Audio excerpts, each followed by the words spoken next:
이번 시간에는 고객 목록을 이용해서 주소 라벨을 만들 거예요. 주소 라벨이라는 거는 우리가 우편물을 보낼 때 받아야 되는 그 주소를 이렇게 미리 이렇게 다 데이터 입력해 놓고 라벨 용지로 프린트해서 그 라벨을 띄어서 각각 편지 봉투나 이런 데다가 붙이는 그 라벨을 얘기하는 거예요. 근데 지금 보시면은 주소 라벨에다가 고객 목록을 다 옮겨야 되는데 고객 목록이 만약 몇천 개다. 그럼 여기다 일일이 다 쓸 수가 없잖아요. 그거를 그때그때 다 사람 손으로 쓰면 너무 비효율적이죠. 이렇게 비효율적일 때, 너무 반복 작업이 많을 때 사용하는 게 함수예요. 사실 함수를 이용하면 쉽게 그 반복 작업을 단순화시킬 수가 있습니다.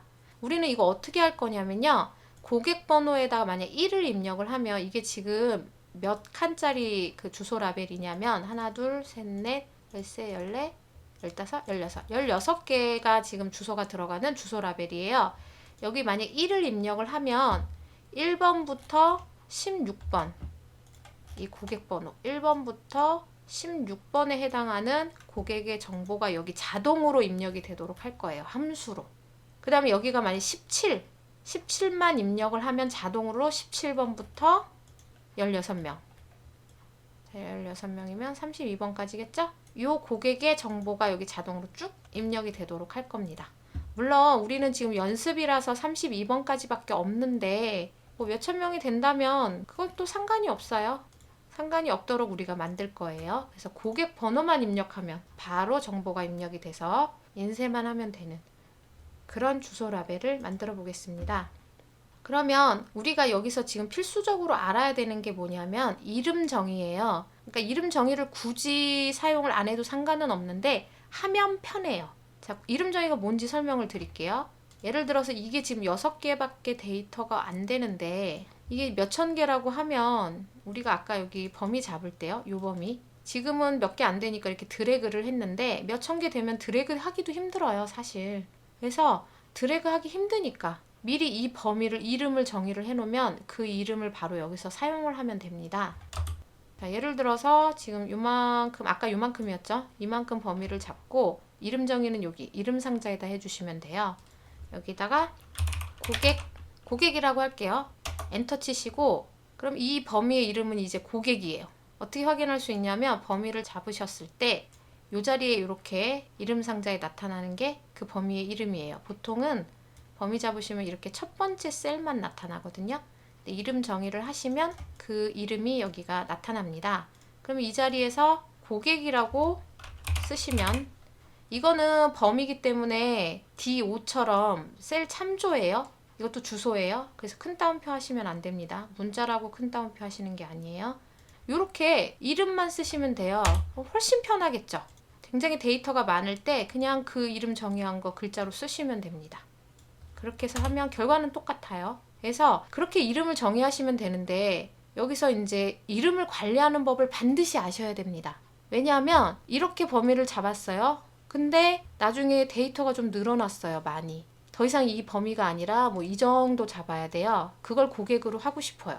근데 한 번 이름은 정의하면 다시 그 이름으로 똑같이 정의를 못 합니다. 왜냐? 이게 B10인데 B10이 또 있으면 안 되죠. 이건 주소잖아요. 셀 주소. 똑같은 집 주소가 2개 있고 3개 있으면 안 되죠. 그럼 우편물이 제대로 발송이 안 되잖아요.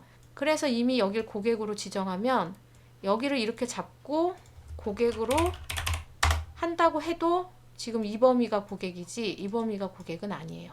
그래서 이름을 관리하는 법을 아셔야 됩니다. 자, 이름 관리는 어디서 하시냐면요, 이것도 수식과 관련되기 때문에 수식으로 가시면 이름 관리자라고 있어요. 이름 관리자 가시면 제가 지금 방금 전에 정의했던 이름이 있죠. 이 이름을 편집을 하시던가 범위를, 아니면 그냥 간단하게 삭제하고, 삭제하면은 말 그대로 없어졌으니까 다시 요만큼 잡아서 고객이라고 이름을 주시면 고객이라고 여기가 다시 재정의가 되는 거예요. 그래서 이름 관리자 반드시 기억을 해주세요. 이름 정의하는 법을 아셨으니까 이 범위도 이름을 정의를 해볼게요.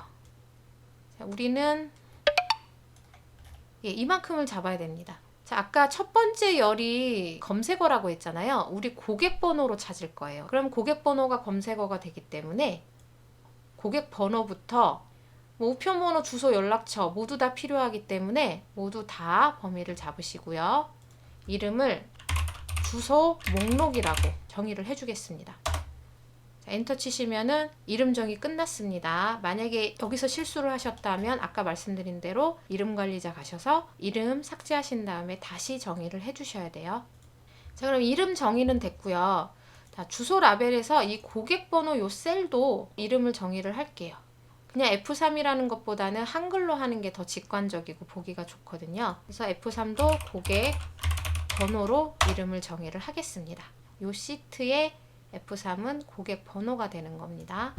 그러면 이제 여기서부터 주소, 이름, 우편번호 이렇게 입력을 할 예정이에요. 그러면 고객 번호에 일단 1번을 입력을 해 놓을게요. 값이 있어야 그 값에 해당하는 값을 찾으니까. 자, 먼저 주소 찾는다고 생각을 하시고요. 그 vlookup을 사용을 할 건데 사용하시기 전에 함수 먼저 하나 알아놓고 그 다음에 들어가겠습니다. 자, 여기서 알아야 되는 함수가 뭐냐면 로우 함수예요. 이것도 찾기 참조 함수에 들어가기는 하는데 나중에 다시 한번 설명을 드리겠습니다. 되게 간단한 함수예요. 로우가 행이라는 뜻이에요. 무슨 함수냐면 여기 셀 참조하시면은 그 셀이 몇 번째 행에 있는지 알려주는 함수입니다. 그래서 로우 하시고 아무데나 이렇게 찍어볼게요. A8 찍었죠? 그럼 이거 몇 행이냐 하면 8행이잖아요. 8행. 그러니까 8이라는 값을 반환하는 함수입니다. 그래서 몇 행인지 알려주는 함수인데요. 이게 필수적으로 필요해요. 이게 왜 필요하냐면 우리 이거 10 다 쓸 거면 필요 없어요. 16개. 여기도 다 입력할 거면 사실 로우 함수 필요 없는데 우리 지금 편하려고 하는 거잖아요.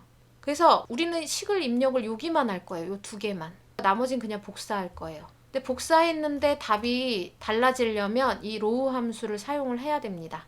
이 로우 함수를 이용을 해서 편하게 작업을 한번 해보겠습니다. 자, vlookup으로